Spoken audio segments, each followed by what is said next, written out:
have Miss Kim Emmons-Nor with me. It's been an honor to have you at Paradise Valley Skydiving. We've had some awesome jumps the last few days. We've had some awesome times after our jumps. Right? It's been some good times. I've got some questions for you. Okay. So skydiving means so much to me. I've had a lot of honors in skydiving, a lot of opportunities, and it's been one of those, getting to do that with you. It's been an honor. I can't believe you're sitting across from me. I got some questions for you. Okay. You ready? Go. Let's do it, my friend. Hey, so what first drew you to skydiving? And, so obviously it wasn't very common for women at the time. Right. Yeah. What drew you to skydiving? I wanted to skydive since I was 6 years old. Yeah. Yeah. 6 years old. My uncle came home, brought a parachute, and he had just gone through flight training with the Navy and so forth. And he had to jump out of the plane. In those days, it was called a caterpillar. If you were in Caterpillar Club, if you had to jump to save your life. Yeah. And so he did that twice. And then one of the times his parachute caught on the tail of the plane, ripped it, and it was sort of the end of the war and the end of his training and everything. So they said, well, you can take this home for a souvenir. So my uncle came home and he had all these stories about what happened during that time. And I was just with my mouth hanging open because the war ended. I was 6 years old, and that was my favorite uncle. And so anyway, he let me sleep wrapped up in that parachute because he took my bed.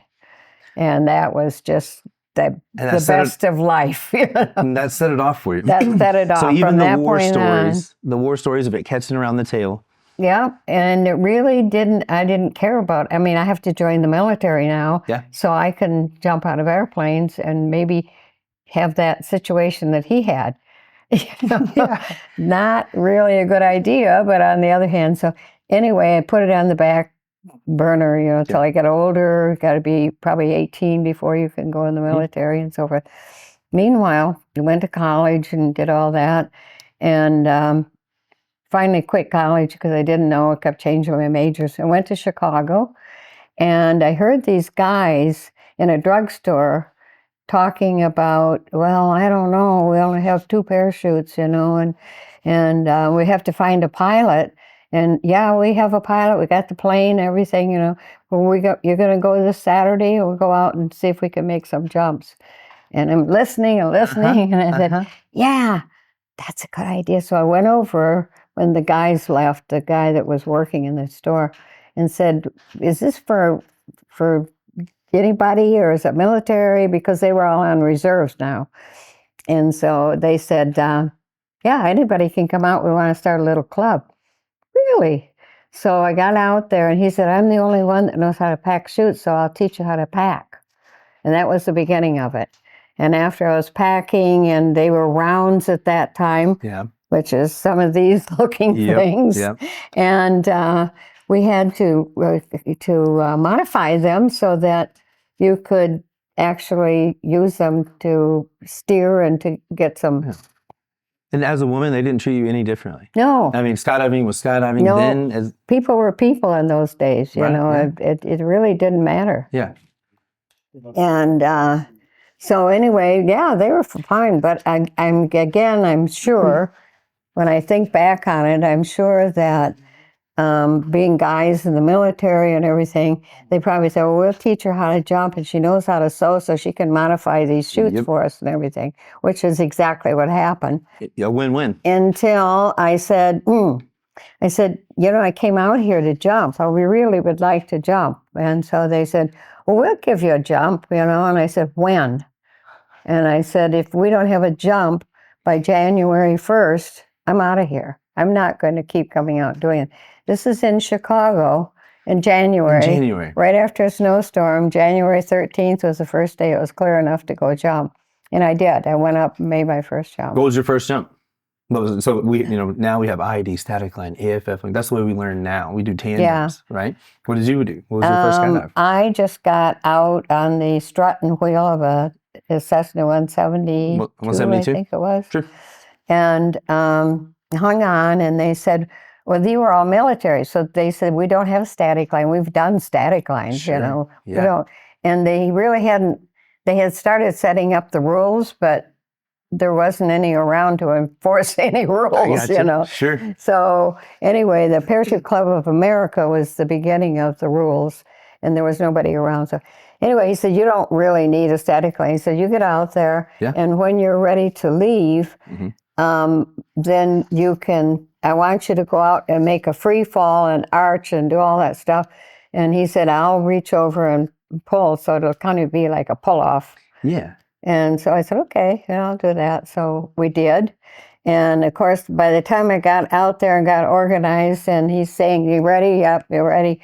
And I don't know how far beyond the exit point we were, but it was far. It wasn't where we expected to go. So anyway, made the first jump, loved it under canopy. Everything was great, and I knew how to steer it with a blank gore.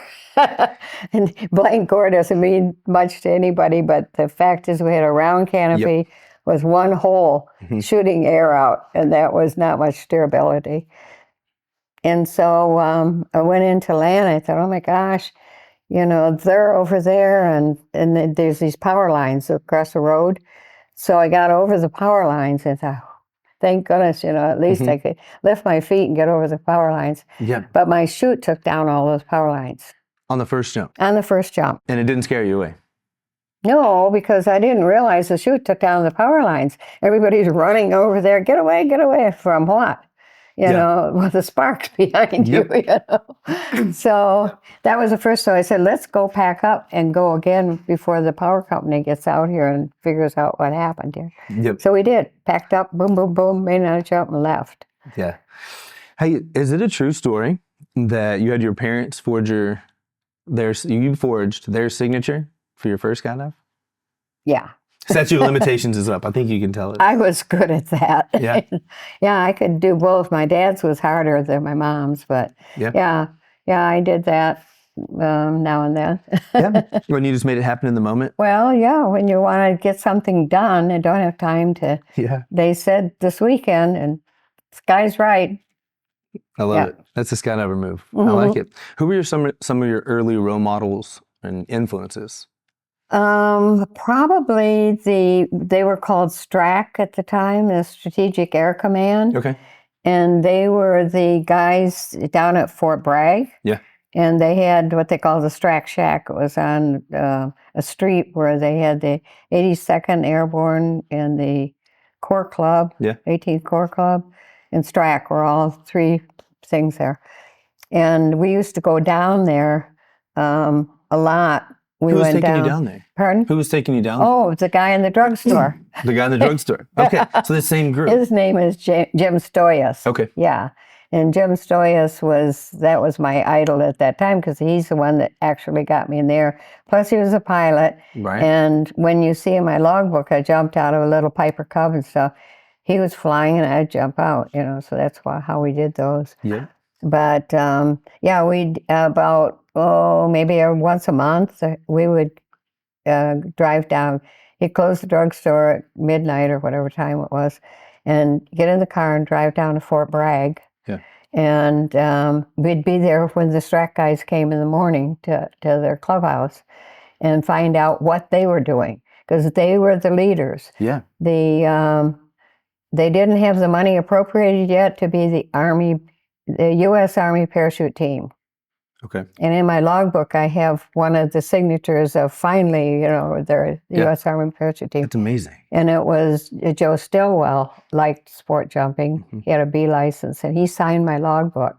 Later became General Joe Stillwell, you know. But anyway, so we go down there, and they were all the newest things and of course, out on the West Coast. This was all on the East Coast. So on the West Coast, they were doing similar things because you could go in a Army surplus store for $25. You could buy a rig. That's amazing. Yeah, it was amazing. I mean, now, and I'm glad we do. We have the USPA. We have a bunch of rules. We have regulations. We have so many safety rules and control, which is good because it makes it a safe sport for everybody. Mm-hmm. You know. Yeah. I'm 86 years old, and I see people that were in the sport early in their life, and they're coming back in the sport like I did. Sure. And and it's But there. y'all had to get it started some way. Somebody had to, somebody had do to, It was sort of a trial and error thing. But And like you were saying, you showed up for that first jump. They had done static line. Being I'm an IED instructor as well, so they just made it happen. they made had it the gear, happen. and Yeah, y'all made it happen. And we you don't did it have it. successfully We're and safely. here, and the sky's good. Let's do it. Yep. Yep. I love it, friend. Seriously. 1962, you were a part of the first women's U.S. parachute team. Right. What was that like? That was from the time I started in '59 until 1960, spring of 1962. Well, actually, in '61, I went to team trials. We were trying to get a women's team together. In 61? And anytime. Okay. When I started jumping, they said, you're really, really good at getting to the target. Never mind. Forget about the free fall portion. We're zone at accuracy right now. Yeah, I'm working on accuracy because they said you're really good at dropping the wind streamer. We had a wind streamer and calculate where we're going to exit and everything. And they said, gosh, everybody had me do the wind streamer and the spotting and where we're going to exit. And they said, you're good at getting close to the target, so why don't you start training for a U.S. women's team? And I said, yeah, I'll do that because somewhere in the near future, they're going to have nationals. Sure. And there will be women jumping sometime. Right. So it wasn't in Chicago. So 2.5 years I jumped without, jumping as a female. And then in '61, they had team tryouts, it was called. They didn't have nationals yet. Team tryouts in Fort Bragg, because they're mostly military guys. And there were 3 females. One was in the military, and then a girl from California, me, that showed up for that. Yeah, so not only were you on that 62 team, you were integral in getting it started. Yeah, we were trying to get... Yeah, so how did that feel jumping with, it obviously didn't seem intimidating to you. It doesn't sound intimidating to you. No. So 1960, when you were jumping with just the men. The men. Yeah. I was just one of the guys. Just one of the guys. Yeah, nobody helped close my parachute for me or pack my parachute for me or we didn't even check each other's equipment, which now is almost mandatory, you know. I do feel like some of the stigma is from the outside looking in on women in skydiving. Because inside of skydiving, as a skydiver, we want it. Like we encourage it. I think from the outside in, that's where the stigma comes in. Not from the inside out. Yeah, exactly. Yeah, it's not from the inside out. At that time, I think the people didn't think about that. Yep. They didn't. Nobody really said, well, what color your skin is, or what color if you're female or if you're male or anything. Just people are people. And if this is something you want to do and it's in your heart and soul, come and do it. And that's still skydiving today. Yeah, today that's it's where the we same got it thing. from, y'all. Yeah. That's where we got it from. Thank you very much. I mean it. Everybody Seriously. is entitled to go up and enjoy the sky. It is. Yeah. It was the first day of the rest of my life. Yeah. So, that's what happens when you give it a try. Right. All right. I know you've been through some stuff. We've chatted a little bit. But do you remember anything that was particularly dangerous or thrilling that happened really early on to you? I mean, obviously, first jump hitting the power lines. Well, I didn't even know I did that until I was on the ground. Oh, really? And again, because we packed up and did another jump right away, it really didn't bother me that we knocked some lines down. So what was your moment? What was the dangerous moment then? What's something the dangerous moment was, and I just read my logbook last night, and whoever signed my logbook and wrote that in there is not what it was all about. Okay, I like it. Because we had taken, like these parachutes that we had used was across chest, the ripcord was over here, and you had to reach across your chest and pull, and if you're left-handed, you had to get it out of there and do it. When we shifted them over, if you were right or left-handed, so they were handy, you could just put your thumb in there to pull. That's what. And so mine was shifted over, and that's what it was. And from packing and jamming the handle into the pocket, that little stitch that's holding it in there like that was just worn out or whatever. Sure. I mean, this is what happened. They wrote in my logbook that I forgot what side it was. Well, I didn't, because we had been jumping that way, you know. So, but anyway, the ripcord handle, I came in to pull, and I, you know, where's my ripcord? Where's my ripcord? And I reached under my arm, and I couldn't feel it. Where is it? So I just reached back, because I always packed my own chute. I wouldn't let anybody pack my chute. Somebody had. And in this, well, it's a little bit different here, but you can see it. They have it covered up here where the coil that holds the cable for the ripcord. Yeah. There's this little bit of space between where the cable ends and where the pins go in. And then my chute, there was just enough to get your finger between there.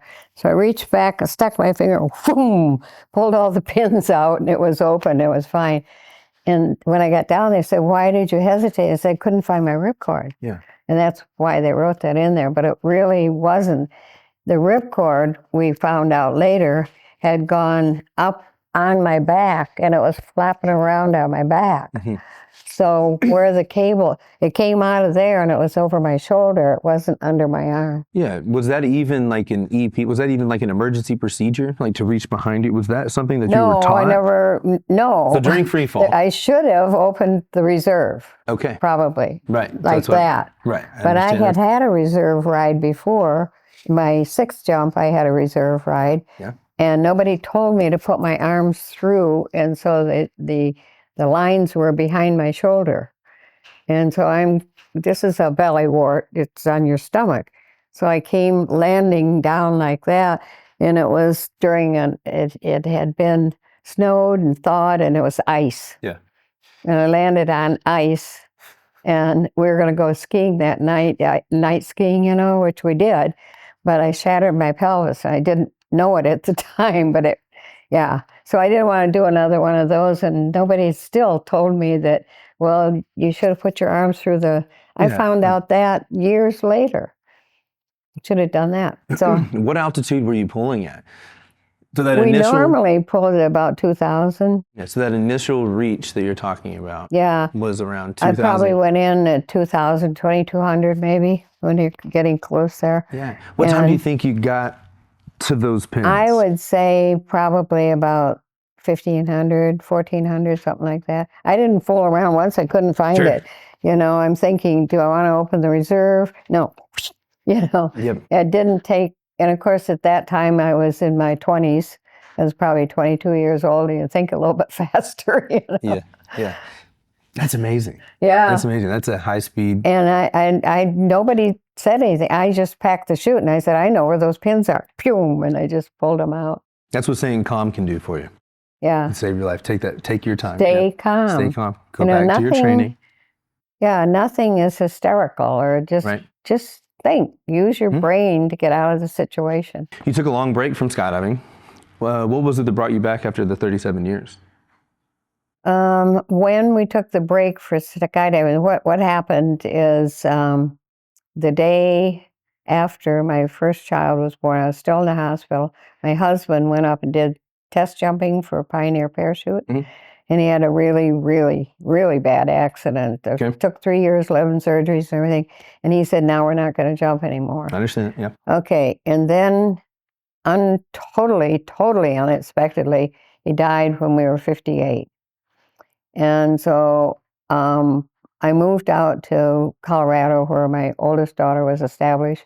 My younger daughter said, come on, let's go. We've had enough Florida. Let's just go out where we can ski and everything. And I got out there. In the beginning, the plan was that after this child was born, he was going to help me with coaching, and I was going to get on the U.S. team again and win the world championship as an individual. Beautiful. That was the plan and the goal. And of course, life changed. It wasn't quite going to happen. So I thought, maybe I'll go back into jumping. I'm not going to be competing or anything, but I'm going to have a lot of fun and do what I love to do. And so I went to a reunion. The first, they had just started the Pioneers of Sport Parachuting reunions then. And so Jerry Borkwin was there, and that's where I was in Florida. And he said, why don't you come and start jumping? And I said, hadn't thought about it. I said, I sold all my equipment. I got rid of everything because we weren't jumping or anything. And so he said, well, come out and just make a jump or two for the grandkids. And so I flew to San Diego and went to Paris, California, and made a jump or two. And I thought, oh, I'm back in it again. So every other weekend I was flying out to California because he was on the team with me in 62. Yeah. And so we're back together, you know, jumping, and I thought, this is the best coach. Plus, after, in 62, they were the U.S. Army parachute team. And then they became Golden Knights. Yeah, right. Right after the World Championships. But all of the guys on our men's team were Golden Knights. Well, That's and awesome. Jim Arender was, anyway. So that was the best training I could get was, so I said, from Golden okay, Knights. Yeah, Golden Knights are training me again in round 2. So that's how I got back into it. Oh, and plus I had never done any hookups in the air, or I did. Jimmy Stoyas gave me an engagement ring in the air in 1960. That's a pretty cool on story. a baton pass when they're just starting baton passes. Yeah. And so I did, but other than that, it was competition. Every jump had to be for World Championships, and that was the goal. So now I'm starting back, and all of a sudden, my second or third jump, I had 8 people all hooked up around me. Yeah. So I thought, well, this is kind of fun. What years was the gap? So what year around 37 what year? years I went from, let's see, I got pregnant. It's from 1967 until 2003. Yeah. So a lot had changed. Oh, yeah. Probably not only the amount of people that were in the air with you, what you were doing, the gear had changed and evolved. The equipment, I had to buy a new. Well, whoever heard of a square parachute? Yeah, sure. And so here's what my grandson just said. He said, that ring looks like the parachute you started out jumping. Right. And this ring looks like what you are jumping now. Yes, and it I does. said, yeah, I never thought of that. Yep. The necklace too. Yeah, and the necklace is also the same thing. It shows the old and the new. Yep. But yeah, it was learning all over again, and it was really frightening to me because the squares, when we had these rounds, it was World War II Army surplus in the beginning, and you didn't have much forward speed. I think you had, I can't remember, like 18 or 20 miles an hour, maybe. Okay. Yeah. Maybe not. It depended on the wind. Yes. How much resistance you had. And it was a lot of floating around. But then we had these squares, and you can go wherever you want to go. But you look down at the ground, and the speed's just, oh my gosh, it's like looking out the window of a car driving 25 miles an hour. When you came back, that was scary. When you came back, was there any training that they made you go through since the equipment had changed, so much had changed? Initially, yes, they wanted to take me up on, there's a program for AFF to get and they took me to the 4th level, which is somebody going out with you, 2 instructors hanging on you. And that, I said, I'll never do this again. It was the most frightening thing. I didn't have any trouble landing the square, because they told me there wasn't much instruction other than when you get the chute open, get it lined up over here, just use your control lines like any other chute, get it over in this line of grass, and then, as you get closer and closer to the ground. But they said, be sure and look in the distance, look at where you're landing. So I did. But as a competitor, I'm always looking where I'm going to land. Yeah. And so as I got used to it and started, I found myself always looking more where I'm going to put my feet than in the distance at the, Yeah. So it was a big change, and I had to learn it. And I'm still, if there's no wind, I'm still horrible at landing. I do a PLF. Yeah.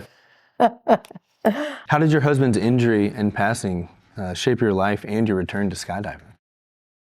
Well, it was something we both had in our heart and soul. Yeah. And we had planned to do what Jacques Estelle had in Orange, is open a parachute DZ, just like they're all over the United States now. Yeah. That's what we had thought about doing. And we just didn't know how we were going to do it, but, it's there. And between the time my husband, during that world meet, he defected. He was on the Yugoslavian team, and he defected, and I didn't see him for 4 years. And so that whole 4 years, he was working at Orange Parachute, Jacques Estelle's place where they had the meet.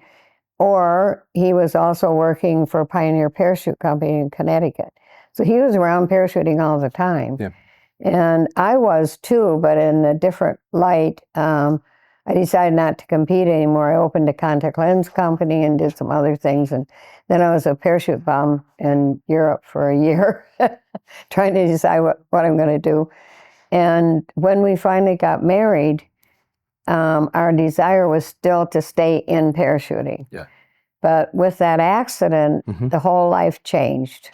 And so now we were focusing on our children. And we had 2 little girls, and I said, well, you want to try again for a boy? I'd like to have a boy. Yeah. He said, no. He said, I had a vasectomy on lunch hour yesterday. Oh, yeah. Okay. Really? All right. And so he said, yeah. He said, 2 kids, we can travel all over the world and take them, and we can buy an airplane, teach them to fly. And we did. We went scuba diving. We all got, licensed in that. We did a lot of stuff with the kids, and we were involved in all their sports and activities and everything. So that changed our life to be a family or focused affair. Yeah. More than anything. Yeah. And then when the opportunity came to get back into parachuting, one jump and you're back at it. Yeah. And what was that opportunity that brought you back? I mean, Well, when I went to the reunion, Yeah. and they kept saying, well, just come out and make a jump, I said, I don't have any equipment. You don't need any. You just go out. And even before then, there was rental equipment or borrowing. We'd borrow each other's equipment. Sure. So I'd open the parachute and repack it myself just to make sure. Yeah, old habits never die, I guess. Yeah, that's true. Yeah. Yeah, that's awesome. You're aiming for 1,000 jumps. You're in your 80s. What keeps you going? I guess the energy that I get from making a jump. Yeah. I mean, to me, all my jumps are like my first jump. It's like, oh, I'm here. I'm in the sky. I'm enjoying it. I'm doing what I like to do. It never gets old. Never gets old. I mean, everybody says, well, don't you get, because I've talked to jumpers that sort of quit jumping because they were bored. And I said, what? How can you get bored? Do something different and have some fun. Yeah, progress. I don't know. I always have had positive attitude, I guess, towards everything. You have a lot of energy for 80. Yeah. Yeah. Yep. Well, if you keep the blood moving and to get, the blood works on the chemistry, and the chemistry is what takes you where you want to go and up here. Yeah. Tell me all the secrets. Keep your brain working at 25, 30 years old. What would you do? What do you like to do? I still like to ski, too. Yeah. I go out, ski. Mostly I'm a fair weather jumper and a fair weather skier, though. I like it. Yeah, well, jumping in Chicago in January, I think that you did your time in the cold, your cold jumps. Is there anything that you do mentally to prepare before each jump? Mentally? Yeah. Anything to get yourself mentally ready? No, I just see the airplane and who I'm going to jump with, and it's like right away I'm excited to go and do this and get in the air. Yeah. You've done 769 jumps. Josh just finished with you. Yeah. We did 767, 768 together. That was awesome. With you. That's right. So you have that much experience. What about right at the beginning? Right at the beginning, when those guys are telling you, in the sport? No, the very first, so was there anything to mentally, even when you got back in the sport? I think my first jump that day, I had wanted this from 6 years old, and then finally I was actually had a parachute on, and the airplane was there, and I was going to do it. So this is like meeting a goal. And so here I am again to meet a goal of 1,000 jumps, which in the day when I started, that gold wings for 1,000 jumps was the top of the heap. You know, it was the top of the mountain from that point on. And now it doesn't mean much to anybody because, I mean, 1,000 jumps is, yeah, I did a bunch of parachute jumps, but so-and-so has 19,000 and somebody else has 12,000. And even just the fun jumpers, they've got 2,000 jumps. Yeah, it's hard not to look at that. I do know what you mean. I'm still proud of my 1,000 jump wings. Yeah. But once you get there, I don't know if they give you the actual gold wings. I have my husband's gold wings. Yeah, the USPA still sends you. I could wear them if I wanted to, but they're not mine, you know. I think your patches on your jacket say enough. Oh, okay. I think they do. Well, it took a lot of years to get to that 1,000 jumps, but, you know, when people say, well, when did you start? And I tell them, I just say, well, you know, life gets in the way. Some things become more important, and you have to do that, you know. And, you know, how many times you have a sport you pick up and you like it, but then things get in the way. It's too expensive or whatever the thing. And you can go back to it. That's what I'm trying to tell older jumpers, you know, that were having fun in their 20s and 30s or 40s. And go back and try it again. It's all new equipment. It's a new game. And it's just as exciting as it was in the beginning, you know. So, yeah, I try to do that. And also I'm trying to get people that come out, like families that come out for their son turned 18 or their daughter or whatever, and they're going to send them up because they always wanted to do that jump thing. And I've talked to so many parents and grandparents that are with the family. And I say, yeah, and they said, why don't you go up and try it too? And they said, oh no, I couldn't do that. And I said, why? And they say, well, are you jumping? Yeah, I just jumped this morning, and I'm about to go up again. So when I get all suited up, come over there and see what it's all about, and go. So then when I come down for that jump, there they are in a harness. You know? Yeah, well, thanks for what you do for our sport. Yeah, honestly. So it's just getting more people involved. I mean, get out in the air and out in life and stuff. The other thing that I really, really like about jumping and is, you know, life really is your responsibilities and all the things. And now life is speeded up. Everything has to be tomorrow or yesterday, you know. And it's a lot of stress on people, no matter what age you are. And when you go out to the drop zone, you have this calm energy because everybody's living in the moment. They left the rest of life behind, and they're out here just enjoying what they're doing in the moment. And that is what brings a peace to the drop zones, I think. And it makes it, you know, it just calms your heart down and says, and you start recognizing these flies or the little things that are crawling around the ground or that tiny little bird. My gosh, I've never seen anything like that. Because you never looked. Exactly. I know exactly what you mean. It is when you leave the airplane, and we all do, the skydivers, we understand, you have to be present. And it's one of the only times for me, personally, that I can be 100% present. And it's every time. When me and you were on that step. When we launched. I was 100% present. We were 100%. There. Yeah. That's right. I was nowhere else within that moment with you. I'm living most of my life with ADD. And so, and multitasking and all that stuff, but not skydiving. It's all just focused on that. And the moment of walking out to get in the plane and how I'm going to get in the plane. I mean, it's all part of it. It is. It's hard to explain that to people. You know, and I said, the other thing is it's kind of an addictive sport because if you really like it, you'll keep going back and going back and going back. And I said, people try to escape the stress of life, you know, with booze or with drugs or whatever, and they find to do.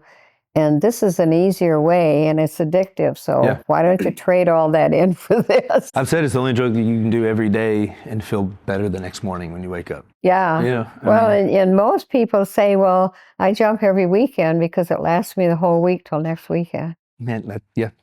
Yeah. It's cool. It is. It's an amazing and beautiful thing we get to do. And I have to say, Paradise Valley is unbelievable. I mean, the views when you get up in the plane, and I still can't get over the Arkansas River. Yeah, is that's like an amazing. Multiple rivers. I mean, here, because we live on the Arkansas River in Colorado, which is maybe the width of this hangar. Yeah. Yeah, when we were riding up, we pointed over, that's the Arkansas River. So it was an automatic connection, because my entire life growing up, my grandpa used to tell me I jumped over the Arkansas River. I remember we were chatting about this in the air. Yeah. And my grandpa told me I jumped over the Arkansas River. And every time I would go to the Arkansas River, I would see this, a massive river. Yeah. He jumped over it around your place where it was in this Colorado. wide. Yeah, where he could jump right over it, but that was still the thing. Exactly. Yeah. So it was the same water. Yeah. We'd been in the same water, the same river. Well, that's the water that goes through the Royal Gorge. Yep, which is really skinny, down through the gorge there. Yep. Yeah. So our view is pretty awesome. I do appreciate that. That is amazing. That's why they called it paradise. I feel like I am in paradise. They named it perfectly because I kept wondering when I hadn't been here before. I kept wondering, why do they call it paradise? There's got to be some connection. That sounds like a Hawaiian name, or something. And now I know why. Yeah. It's exciting. That's amazing. What other views? Do you have a top 5 or top 3 that you think about when you skydiving views? When you've exited the aircraft, oh my God. No, and it was nice. Yeah, I did have that experience twice. That I didn't expect it. And this is what happened. Was Hawaii. Because you can see the whole North Island and north part of the island. And where we were jumping there, and you can see all the way up the coast. And that was spectacular to me because, Florida is a peninsula, but Hawaii is totally different. That was surprising to me, and I didn't expect to see so far. I mean, miles down the coast, because I never saw that in Florida when I was jumping. And the other thing was, I jumped in Galveston. Okay. And in Galveston, we land on the beach. It's really strange. This is a totally different thing. In Texas. They have, in Texas, Galveston, Texas. And they have the little office in a trailer, one part of this area.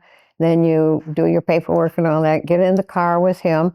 You go over to the airport and pull the plane out, shuttle over, get in the plane, and then you go fly and you land on the beach, but not anywhere near where you just were. Was, I'll never forget that. It would be an experience. I've been in a drop zone where you do that in Florida. You drive, excuse me. So where you're at isn't super spectacular. Once you leave, then you're on landing on a beach jump. In fact, I couldn't even find Galveston. It was in Galveston, but it's Skydive, Texas, I think, or can't remember what. Anyway, I couldn't find it. I drove past it back and forth, and my GPS kept saying, make a U-turn and go back. And there's a restaurant there. And I pulled in the parking lot, but there were cars all over the place because people were getting ready for a float for Mardi Gras. And so they were using that parking area, and thought, where is this place? This is not an airport. This is not anything here. And so I asked the police, so where is the skydiving? They said, we don't have any skydiving around here. And I said, yeah, it says that it's here. He said, well, it must be at the airport. So you go out there and go down the airport. I did that, and it's closed. There's nothing down there. And so then I came back and tried again, and I got up there and turned around. I said, I can't figure it out. Finally, I called and said, I'm driving around looking for you, and I can't find you. He said, I'll come and get you. So where are you? And I told him. And so he took me back right in that same airport parking lot or the restaurant. You have to park your car and go up on the deck of the restaurant, the outdoor tables and stuff, walk across the deck, cross a little bridge, and that container, it's like a 60-foot container or A shipping 40-foot. container. That's the office. Yeah. I couldn't believe it. It was so funny. Well, it's a good thing you didn't give up on it. No, It ended up being that beautiful. I drove all the way down there for that. So now, Yep. yeah, I know I was determined to find it. So, yeah, there's some situations like that. But some of the other thing that I really liked, I've jumped in a lot of mountain states, and the mountains are gorgeous. But I'm used to the mountains from Colorado too. Yeah. So Get some depth. yeah, but it's really interesting of the difference of the mountains, whether they're green with evergreens or if they're like California mountains are rocks, right? Basically. Yeah, so that's why you said it's so green. Yeah, the green. I grew up in Michigan. It was very green too. Yeah. And we have 4 seasons, so yeah, that's what I like the best. And Colorado has 4 seasons too. So. Yeah. Hey, skydiving's taught me a lot about life. It's changed my life. What about you? I mean, what has skydiving taught you about life, fear, courage, strength? What has it given you? I think, like I say, I started out 6 years old wanting to at least ride a parachute down. Yep. And once I had the opportunity to do that, when we had to quit skydiving because of his accident and everything, that I thought that was like, oh man, what are we going to do now with life? But we have these kids. So, of course, as parents, you got to focus on the kids. Now, I said, we're probably going to live till we're 90 years old because both our families have really old people in the families in their 80s, 90s. And I think we have a couple that's 100, but not very many. And especially before there was all the pharmacy and doctors and all that stuff. So modern medicine. They still live that long. But anyway, I said, what are we going to do when these kids go out and get married and have kids and all that? What are we going to do? And we just decided we're probably going to work till we're 70 or 80 years old, doing whatever we want to do. When Milan died, and that was just a total shock. It wasn't planned. He was a person that got up every morning at dawn or before dawn and went out and ran 5 miles. It didn't matter if it was raining or snowing or discipline, anything. If the hurricane's coming in, he'd go out, run 5 miles every single morning. So at 58, he had the body, the doctor said, of a 40-year-old. He had an aneurysm in the left side of his brain. They were going to remove half of the brain to get to the bleed. And the kid said, Mom, you said you'd never do that to each other, ever. I said, I know, I'm not planning on doing the surgery either. But I had to find out what the situation was. But at 58, it's like, now life has changed again, And I think with me, I just had the attitude that God's in charge.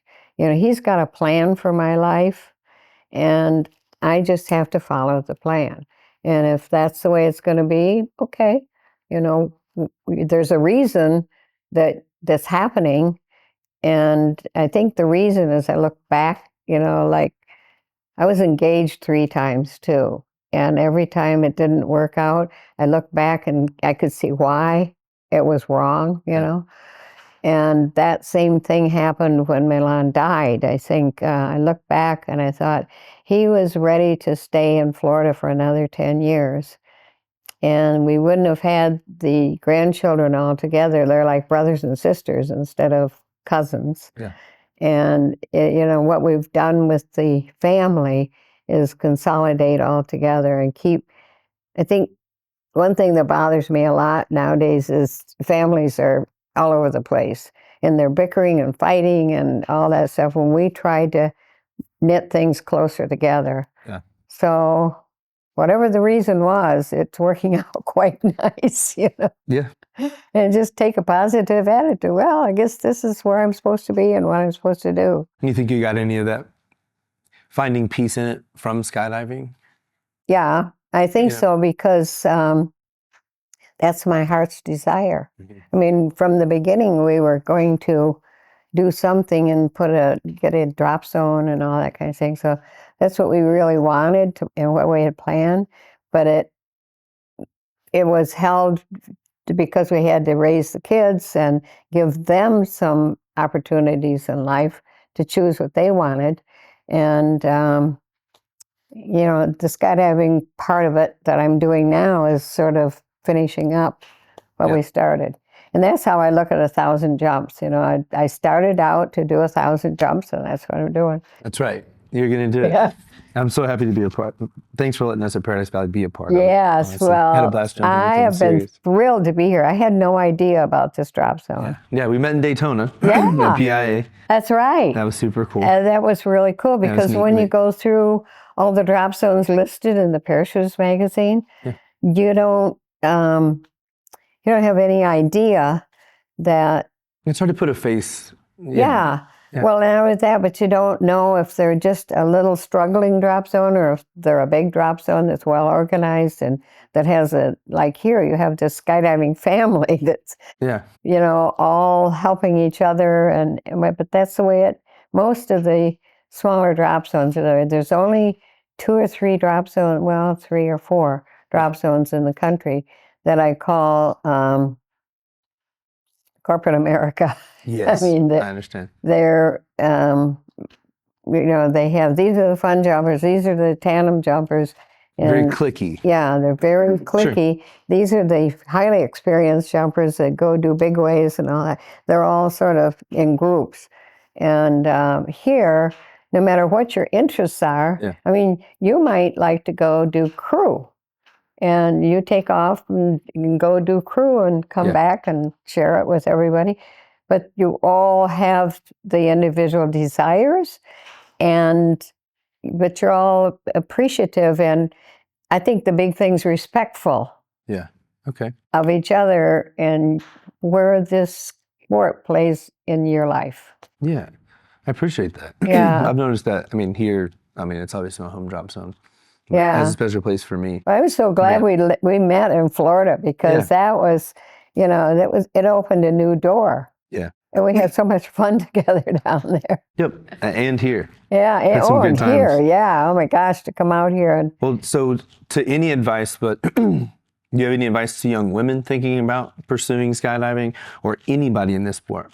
But anybody, but I would say one thing I found out is that there's more females that do tandems than males, but there's more males that continue the sport than females. Yes, ma'am. And I think part of it is because I would say what your average tandem jumpers are, I would say like 60 or 70% of them are probably between 18 and 25 or 30. Sure, 30, yeah.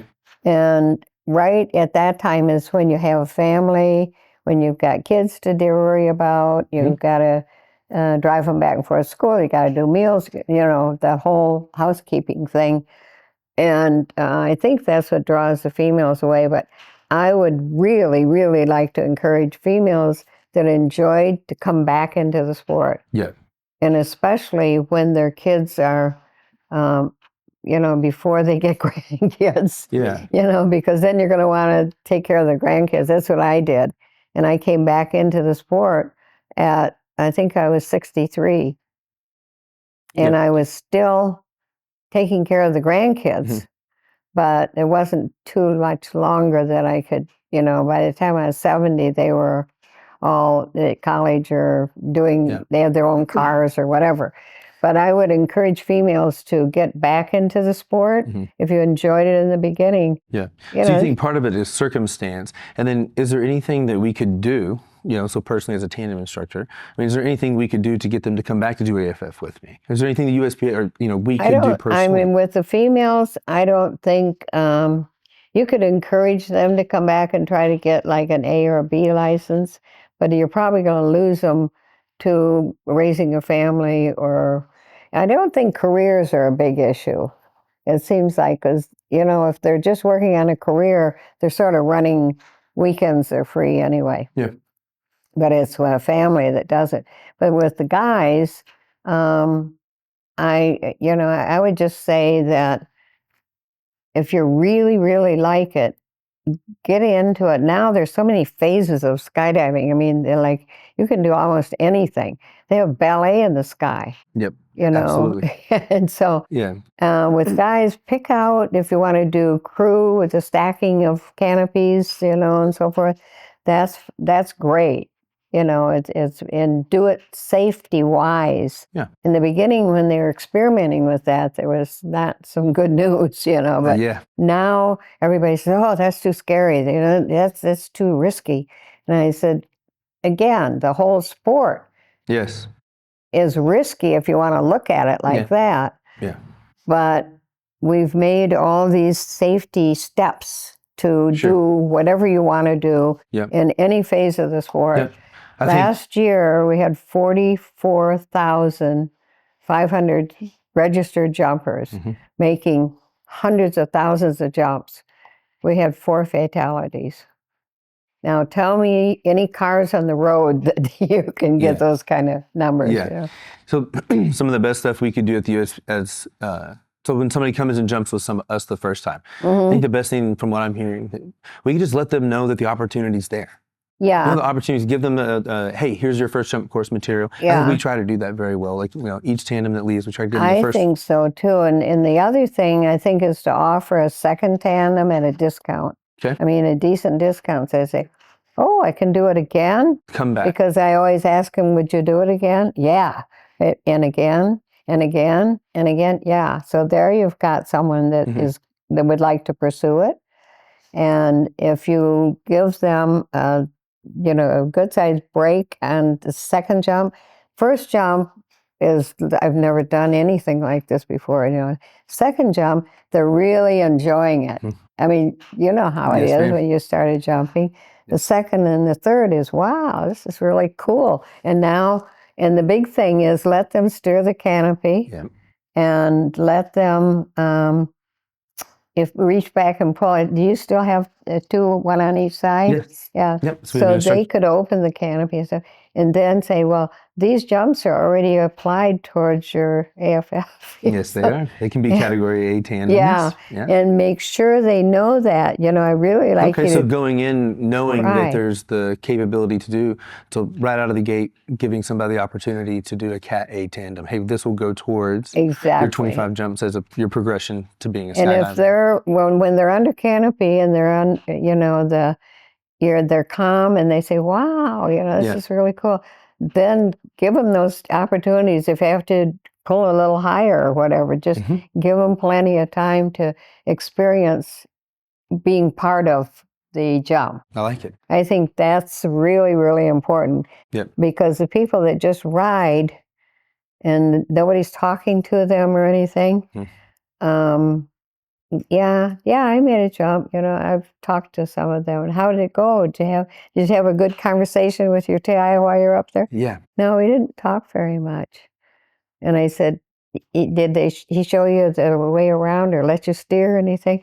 And the ones where they do that just automatically are the ones I think that keep them for the AFF. You've done so much for our sport. What would you like to be remembered in the skydiving world for and beyond? Just somebody that loves the sport so much that I can't remember being around skydivers or on drop zones or anything that I wasn't happy. Yeah. It's just happy all the time. I just like to be remembered for helping other people or encouraging them and just being happy all the time.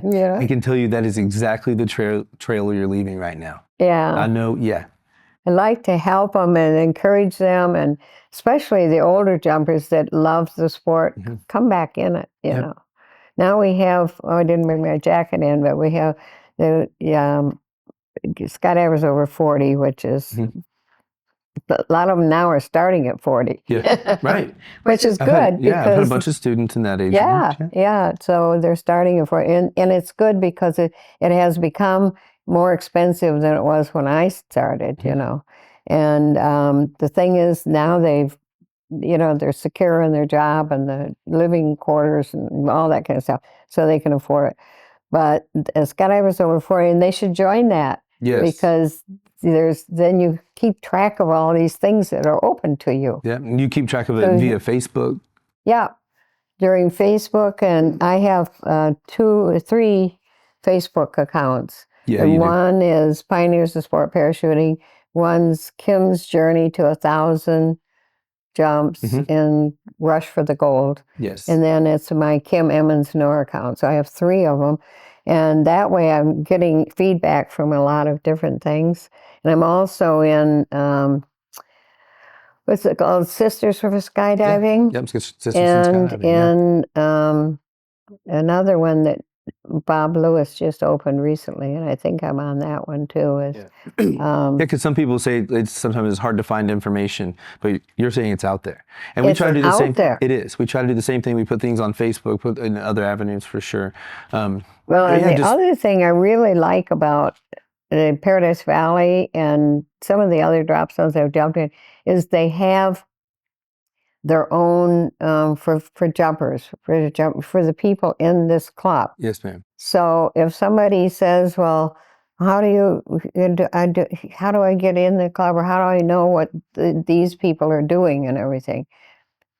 You can go to that, Yes. and you just go in and start looking around in Facebook Yep. or Google. Like you're saying some of the newer jumpers, most of the drop zones have like a fun jump page. That's what we call ours, and I've been to a few drop zones. That's what it's called, or they'll have their own little name for it. Yeah. But yeah, you start jumping there and ask, how do I become more of a part of it? If they aren't already doing that, yeah. Well, that's another thing with the tandem people that come out.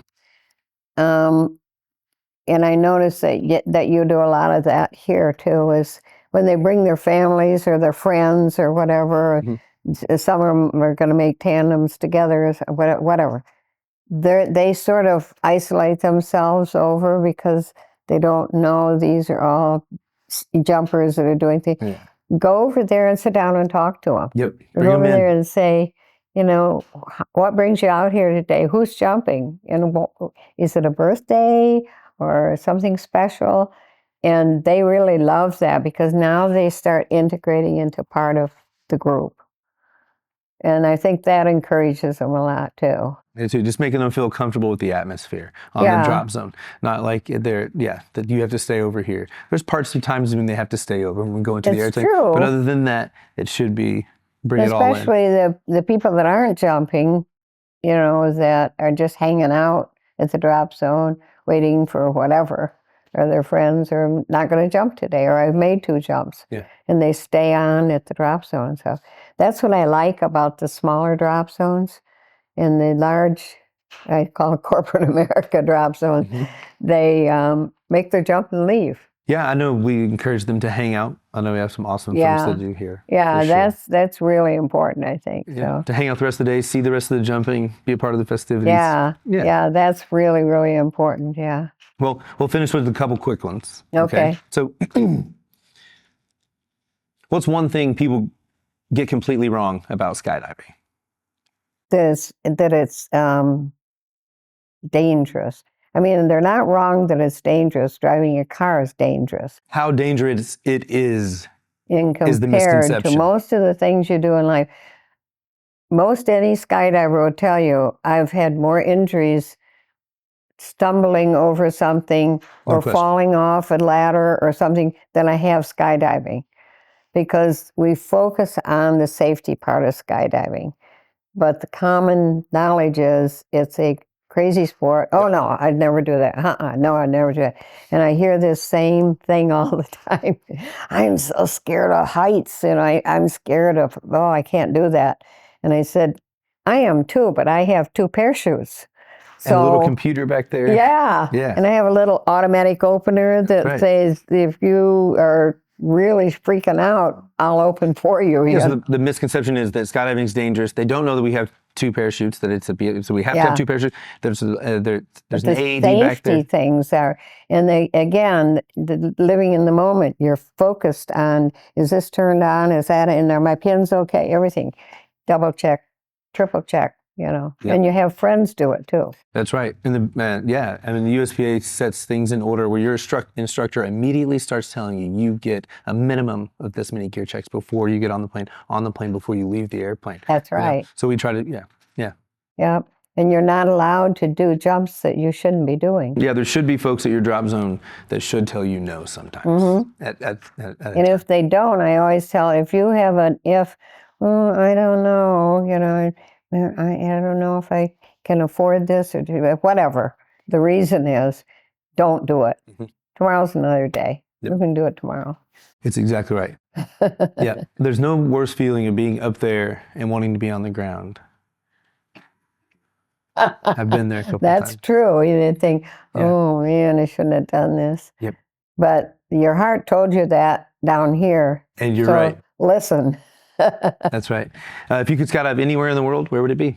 You mean is regular skydiving, or is there a place you haven't There's a hit? jump that I would like to make, and I'm going to award myself my 1,000 jump. Well, it'll be after my 1,000 jump, but I want to go jump over the pyramids. I love it. Yeah, that would be a spot for me too.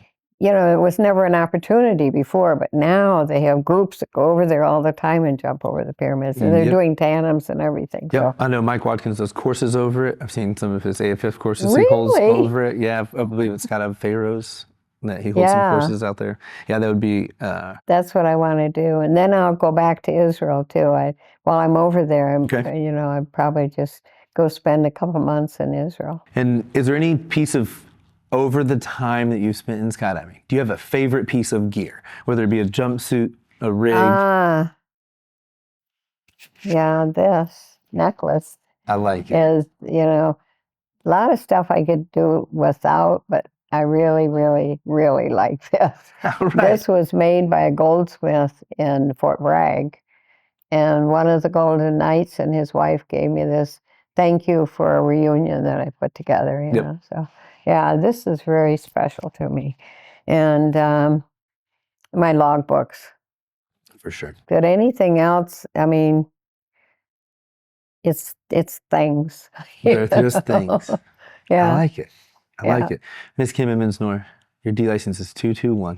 221, yeah. I'm so proud to be sitting across from you. Oh, well, thanks for coming to Paradise Valley. Being a real pleasure to me. It's been my pleasure. Thank you very much. Well, thank you so much for, making me so comfortable and invited, and it's you. Our you do jumps that. together. Oh my gosh. We had some jams, didn't we? A lot of fun. We did. Yeah, yes, for sure. Yes, ma'am.